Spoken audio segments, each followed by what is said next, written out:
برنامه‌های تیوی ریش تو روزهای عید از یک بابت خیلی مضحک بود دیگه. تقریبا بخش زیادی از برنامه‌های این به اصطلاح تلویزیون آخوندی صرف آنچه که مردم بهش میگفتن راهیان زور یا راهیان گور شده بود و داشت به شیوه‌های مختلف تلاش میکرد که به ضرب آگهی‌های مختلف تلویزیونی که به خورد بسیجی‌ها و بیننده‌های خودش میداد، این بسیجی‌ها رو مثل گله گوسفند ببرن برای گریه‌وزاری در محل بازمانده‌های جنگ ضد میهنی خمینی. اجازه بدین که صحنه‌ای رو ازش ببینیم.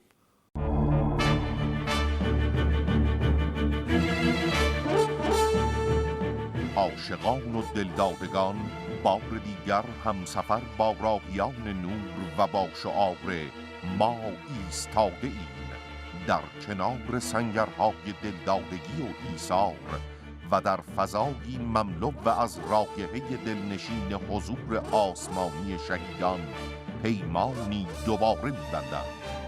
اردوهای راهیان نور مناطق عملیاتی جنوب کشور. زمان اسفند ماه 92 تا فروردین ماه 1393. خب این هم یک نگاه طنزآمیز به این صحنه بیریخت. عاشقان و دلدادگان ولایت بار دیگر همسفر با کاروان راهیان گور و با شعار با ضد ولایت فقیه در کنار آخرهای وادادگی و قارقار دوباره بار خود را می‌بندند، همراه با حواله های یخچال و کولر و پراید. گله های راهیان زور مناطق عملی های لشکری و کشوری.